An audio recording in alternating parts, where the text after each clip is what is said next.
बारिश उस रात कुछ ज्यादा ही तेज थी। रात के करीब 11 बजे आसमान में बिजली ऐसे चमक रही थी मानो कोई अदृश्य हाथ बादलों को चीर कर नीचे झांक रहा हो। गांव कुंदरपुर में हर घर के दरवाजे बंद थे। सिर्फ एक घर की खिड़की में हल्की रोशनी टिमटिमा रही थी और वो घर रवि का था। रवि एक 26 साल का युवक शहर में काम करता था, लेकिन कुछ महीनों पहले अपने पिता की मौत के बाद गांव वापस आ गया था। उस रात वो अपने बचपन के दोस्त दीपक, मोनू और पवन के साथ बैठा था। मेज पर पुराने दियों की पीली रोशनी में चाय की भाप उठ रही थी और तभी यार सुना है, जंगल के उस पार फिर किसी ने चीख सुनी है। कल गांव वाले बातें कर रहे थे। तुम लोगों को क्या लगता है, क्या सच में कुछ ऐसा हुआ है क्या? सुना तो मैंने भी है, पर छोड़ यार, ये सब बकवास है। हर साल कोई ना कोई ऐसी कहानी फैला देता है। और वैसे भी ये अफवाहें कुछ दिन ही रहेंगी, बाद में सब भूल जाएंगे। तू अपने दिमाग पर ज्यादा जोर ना दे। अभी के लिए ऐसी बातें ना ही करें तो हमारे लिए अच्छा है। हो सकता है गांव वालों की बातों में सच्चाई हो, और मुझे भी लगता है गांव में जो हुआ था वो झूठ नहीं था। अब तीनों के चेहरों पर डर साफ दिखाई दे रहा था, क्योंकि उन्हें खुद की करी हुई बातें डरा रही थी। तीनों दोस्त बिल्कुल शांत होकर एक दूसरे की तरफ देखते रहे। दीवार पर टंगी पुरानी घड़ी टक टक करती रही थी। इतने में ही रवि जलती हुई आग से खड़ा हो उठा और खिड़की से बाहर झांकने लगा।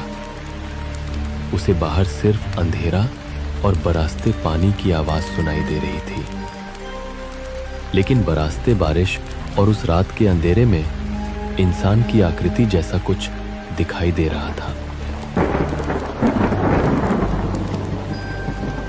अरे भाई, ये बारिश नहीं रुकने वाली। आ कुछ देर और बैठ जा, और वैसे भी रात बहुत हो गई है। ऐसा कर, आज रात तू यही रुक जा। हाँ, दीपक सही कह रहा है, तू आज यही रुक जा। कौन जाने गांव में क्या चल रहा है क्या नहीं। रवि, ओ रवि, भाई सुन रहा है क्या? लेकिन रवि ऐसे खड़ा था जैसे मानो उन दोनों दोस्तों की आवाज सुनाई ही नहीं दे रही हो। और तभी तुम तीनों को गांव वालों की बात मजाक लगती है ना? और तभी दीपक जोर से रवि का नाम पुकारता है। रवि!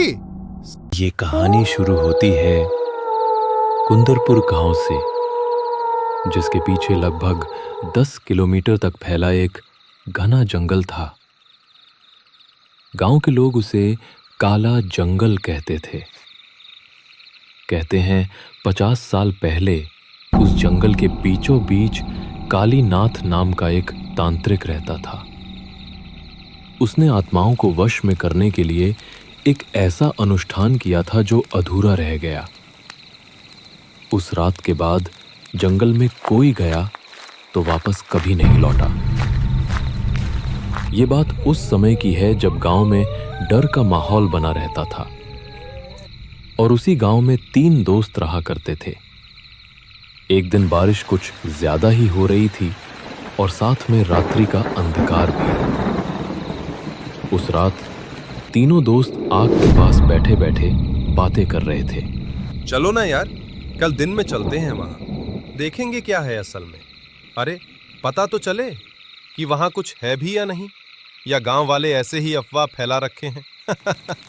तुम लोग समझते नहीं, वो जगह अशुभ है और हमारे लिए यही सही है कि हम वहां नहीं जाएं।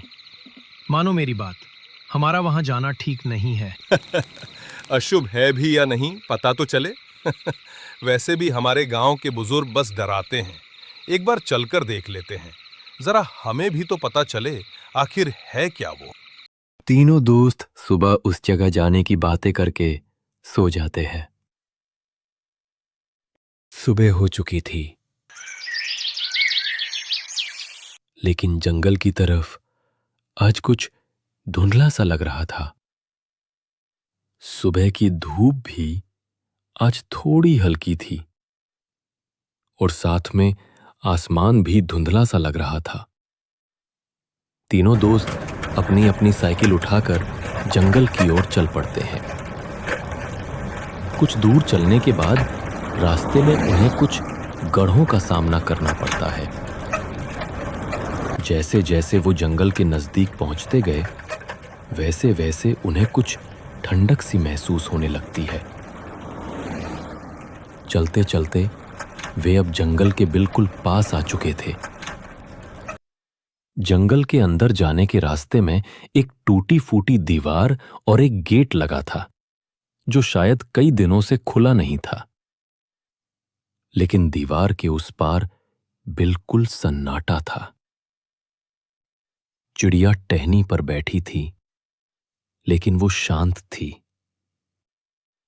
उसे देखकर ऐसा लग रहा था जैसे मानो इस दीवार के उस पार जंगल में शोर मचाना बंद हो। इतने में ही मोनू अपनी चुप्पी तोड़ते हुए बोलता है, यार, यहाँ कुछ अजीब लग रहा है, जैसे कोई हवा में बहुत से। डरपोक मत बन, चलो अंदर। तीनों दोस्त जंगल के अंदर प्रवेश कर जाते हैं। कुछ दूर चलने के बाद रवि को एक पेड़ दिखाई पड़ता है। वहां लाल सिंदूर से बना कोई निशान था, जो पुराने खून की तरह सूख चुका था। वो वही निशान था जो उसे बचपन में अपने पिता की डायरी में दिखा था। यही है कालीनाथ का प्रतीक।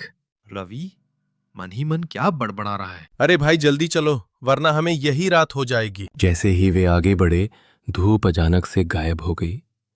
सभी के चेहरों पर डर दिख रहा था, क्योंकि ऊंचे पेड़ों की जड़ों में धुंध तैर रही थी और हवा में सलांत की गंध थी। उन्हें कुछ समझ नहीं आ रहा था कि यह अचानक से क्या हुआ। इतने में ही दीपक की चुप्पी टूट पड़ी। रुको, सुना तुमने? किसी ने मेरा नाम लिया, बिल्कुल पास से। कोई है हमारे आसपास क्या?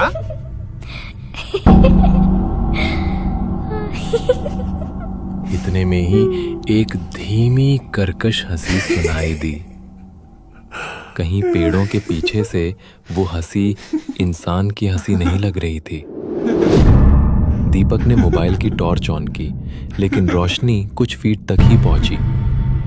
उन्हें वहां कोई नहीं दिखा, पर सबको महसूस हुआ जैसे कोई उनकी निगरानी कर रहा हो।